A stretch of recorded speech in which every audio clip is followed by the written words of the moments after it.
Today, we're diving into a really fascinating and maybe unexpected parallel. What can a boarding school possibly learn from a world leader? Well, we're going to unpack the surprising connection between Angela Merkel's legendary steady leadership style and the unique pressures of running a residential community. I mean, really think about it. A boarding house isn't just a school. It's a non-stop 24/7 system. You're juggling logistics, safeguarding, and academics all at once. And in an environment that intense, the most effective leadership isn't always about loud charisma. Sometimes it's about a quiet, powerful steadiness, a style that Angela Merkel absolutely mastered. So, here's how we're going to break this down. First, we'll look at this unlikely leadership lesson and shift our perspective a bit. Then, we'll get into the three core pillars of this style: why calm is a superpower, how consistency builds trust, and the impact of the quiet leader. And finally, we'll tie it all together, talking about why stability is really a form of care and what strong, steady leadership truly looks like. All right, part one, an unlikely leadership lesson. It's all about shifting our view of what's effective. You know, in environments that are always on, like a boarding house, that traditional model of a super charismatic, reactive leader, well, it can actually create more chaos than it solves. The real goal is a deliberate, analytical approach that actually builds stability.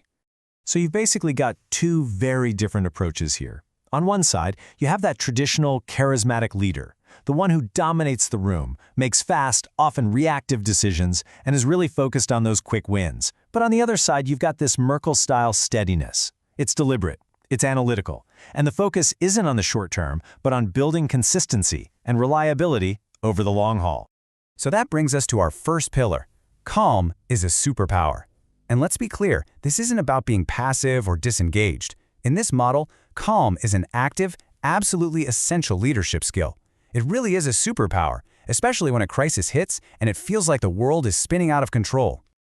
So what do we actually mean by calm leadership? Well, it's the skill of leading with restraint and composure. Just think about Angela Merkel for a second. She was famous for her refusal to escalate emotion, even in the most high-stakes situations.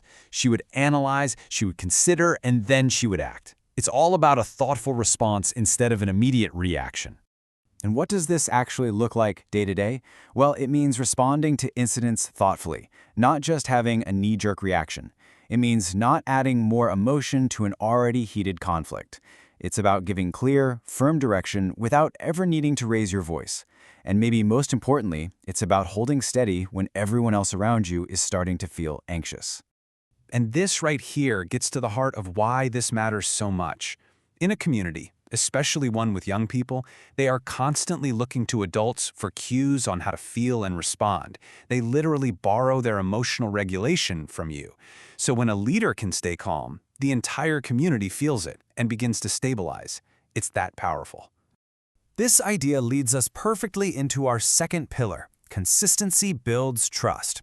This is all about creating what we call psychological safety. Look, young people are always going to test boundaries. That's just part of growing up. But deep down, they feel safest when the rules and the adults in charge are predictable. And this is a really important distinction to make. Consistency does not mean you're rigid or inflexible. Not at all. It means you are reliable. It means that your students and your staff know who they're going to get day in and day out.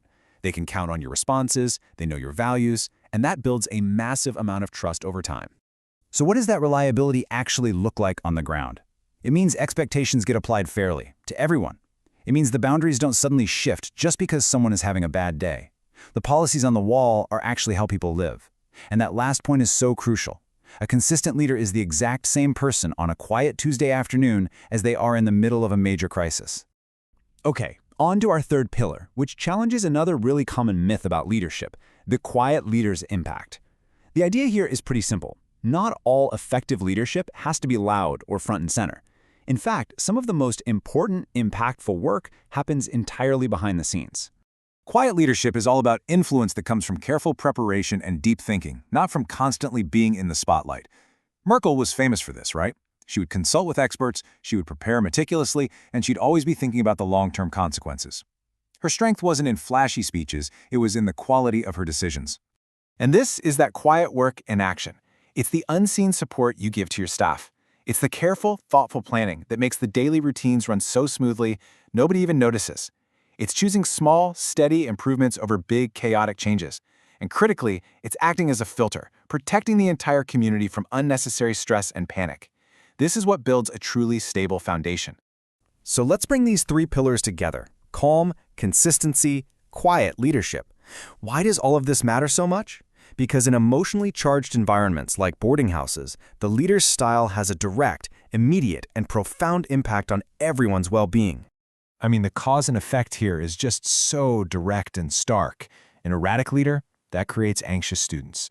A reactive leader, that makes staff feel insecure, like they're always waiting for the other shoe to drop.